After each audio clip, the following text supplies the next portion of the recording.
के यज्ञ भवन में प्रवेश किया तो वहां जाकर देखा कि शंकर भगवान का भाग नहीं है। आज सती मैया रोने लगी, पिताजी मैंने आपको क्या बिगाड़ा था, मुझे इतना कष्ट क्यों दिया पिताजी। आज सती जी ने देखा कि मेरे पति का भाग नहीं, मैं लौटकर वापस कैलाश पर्वत पर नहीं जा सकती। अगर वापस लौट कर गई तो भोले बाबा कहेंगे कि आ गई दक्ष की पुत्री, मुझे दक्ष की पुत्री कहा जाएगा। इसीलिए योगा अग्नि अपने हृदय से प्रकट की और क्या किया मरती बार हर सन बर मांगा, जन्म जन्म शिव पद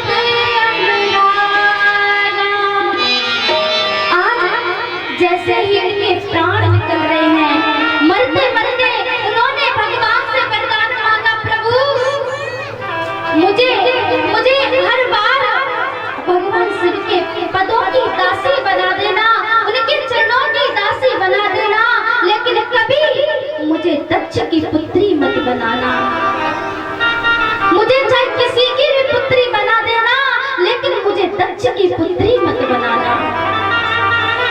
इस दक्ष, क्योंकि दक्ष कहते हैं अभिमानी को, मुझे अभिमानी का पुत्री कभी मत बनाना, चाहे मुझे पत्थर की पुत्री क्यों ना बना देना, पर इस दक्ष की पुत्री मत बनाना।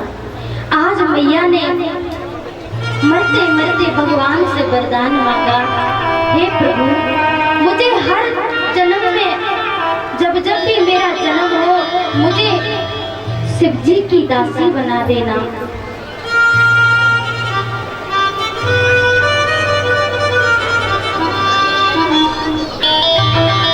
आज मैया सती के साथ में उनके घर आई थी। जैसे ही घर आए तो महाराज अब तो उन गणों को पता चला कि सती मैया का प्राणांत हो गया। उन्होंने यज्ञ को विध्वंस कर दिया, लेकिन जो यज्ञ कर रहे थे उनको भगवान के गणों को बहुत मारा। वापस लौट करके तब तक देवर्षि नारद जी भोले बाबा के पास पहुंचे। भोले बाबा जी क्या कह रहे हैं भैया, नारायण नारायण कहते हुए और कैलाश पर्वत पर पहुंचे। कहा बाबा गजब है गजब, गजब है गजब।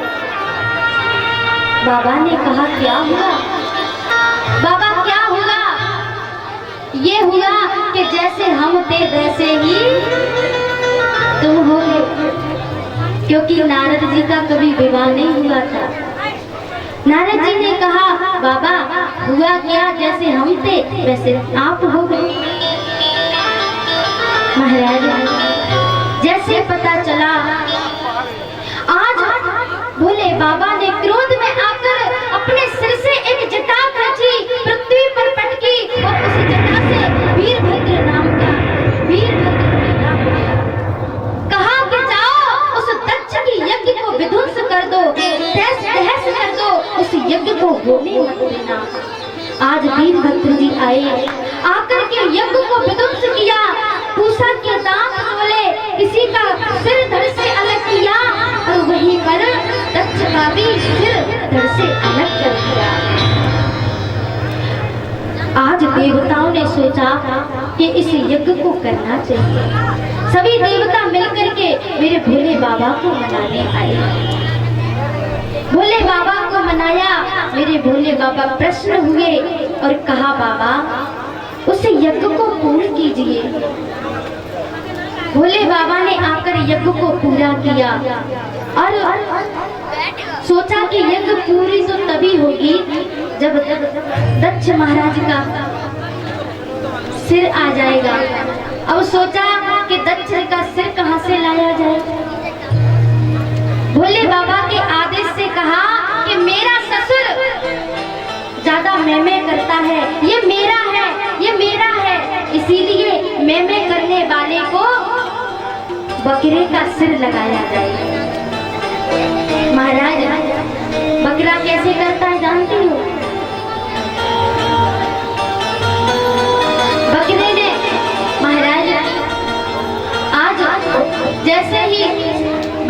का सिर लगाया।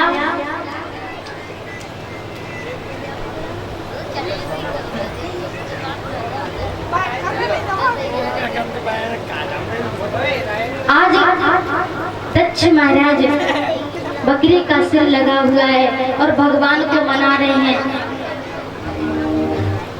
आज भोले बाबा की कैसे वंदना कर रहे हैं, मैं अपने मुंह से कर रहे हैं। आज बकरी का सिर लगा हुआ है ना।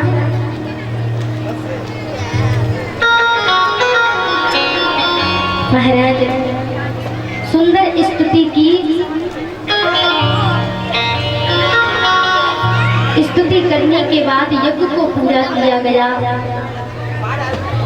यज्ञ पूरी होने के बाद उन्हीं मैया सती का जन्म आगे चल करके हिमांचल की पुत्री बनाया गया। मैया हिमांचल कौन थे? हिमांचल पर्वत था। मैया ने वरदान मांगा, इस दक्ष की पुत्री मत बनाना, बगैर पत्थर की पुत्री बना देंगे। तो आज मैया पत्थर की ही पुत्री बन गई और उन्होंने जाकर वहाँ पार्वती मैया के रूप में अवतार किया। उन्हीं पार्वती मैया का भोले बाबा के साथ हुआ। श्री सुखदेव जी कहते हैं,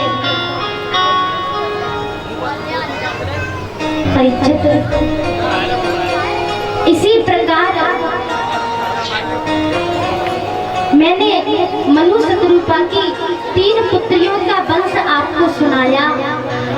उनके 2 पुत्र हैं, प्रियव्रत और उत्तानपाद। इन्हीं उत्तानपाद महाराज की पत्नी का नाम है सुनीति। महाराज सुनीति उनकी पत्नी का नाम है।